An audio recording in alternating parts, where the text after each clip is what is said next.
I found out my name wasn't in the will on a quiet Thursday morning. The lawyer's office smelled faintly of coffee and paper, a smell that had no bearing on the words printed in black ink. My brother's name was there in every paragraph, every clause, and mine was nowhere. I folded the documents and sat in the chair, letting the paper rest on my lap. There was no tremor in my hands, no sharp intake of breath. Just a slow, methodical realization. For as long as I could remember, my presence had been assumed, my labor expected, my loyalty unquestioned, but invisible. I thought about the groceries I delivered every week, the utility bills I covered, the little errands that never earned acknowledgement. I realized, for the first time, that each act of care had been received as a given, a background noise in the soundtrack of their lives. I didn't call, didn't confront. There was no point in immediate argument, no satisfaction to be wrung from disbelief. Instead, I began to step back quietly. The first week after the reading, I stopped making the weekly grocery run. I watched as the list of unpaid items slowly grew on their fridge: milk, bread, eggs, necessities that had once been effortless for me to supply. The second week, I stopped paying the electricity bill. I didn't announce it. I didn't leave a note. I simply let the automatic payment lapse, a small, deliberate omission that carried weight. At first, I felt a flicker of guilt. I reminded myself that this was not cruelty. It was acknowledgement of a pattern that had stretched across decades: one-sided effort, invisible labor, constant availability. The relief that accompanied each withheld action was immediate but complicated. I felt light, but not elated. Detached but not indifferent. I imagined my parents adjusting, managing without me. My father had never once acknowledged the hours I spent coordinating meals or managing household details. My mother rarely said thank you beyond a passing or a perfunctory nod. The routines I maintained were invisible because they were assumed, an expectation I had silently fulfilled without acknowledgement or reciprocity. By the third week, the consequences had surfaced.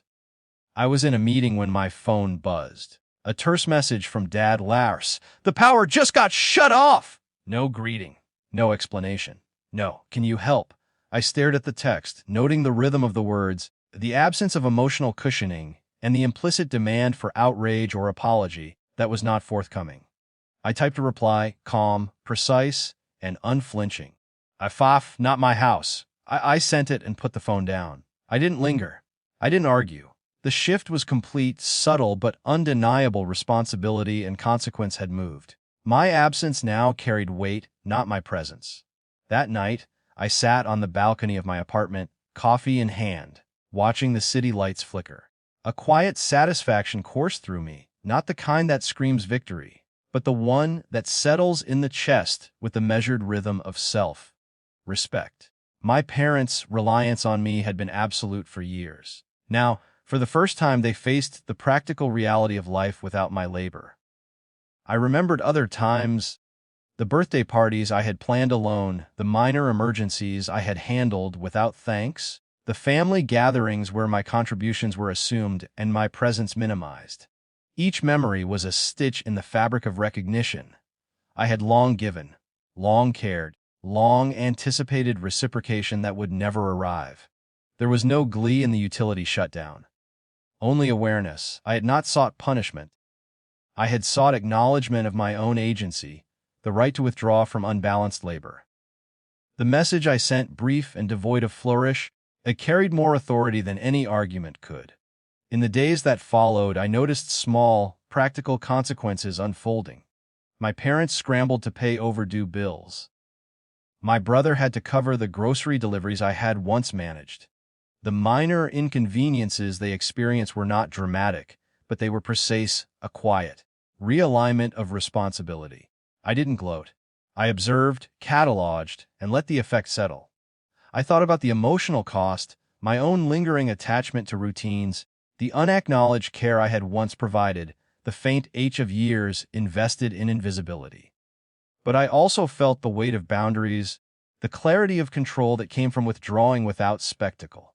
I began to take small actions for myself in spaces I had neglected. Groceries for me, utility payments managed without anxiety over others, routines no longer dictated by expectation. There was an unexpected lightness in this recalibration, an unspoken understanding that my labor and attention were no longer assumed, no longer owed. Occasionally, I scrolled past their social media posts. They remained unaware of my shift, assuming the world continued as before. But subtle gaps appeared, pictures of dinner tables missing the items I once supplied, errands delayed, casual mentions of inconvenience. Each trace of absence reinforced the quiet authority I now held, unspoken but tangible.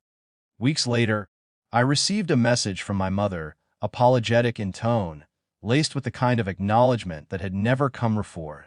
"We'll manage better." I didn't reply. There was nothing to say.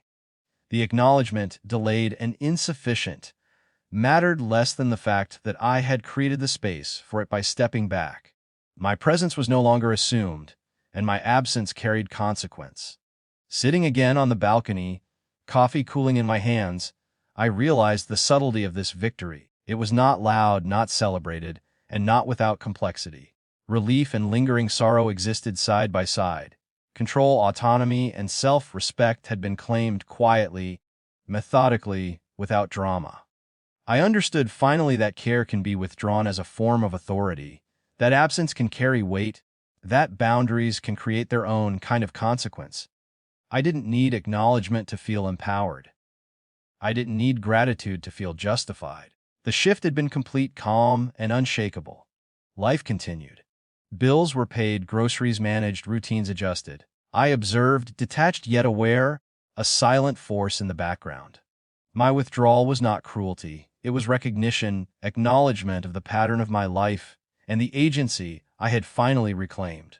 And in that quiet, reflective space, I understood the right to step away, to withhold care that had long been expected, was its own kind of authority. Not celebrated, not flaunted, but absolute.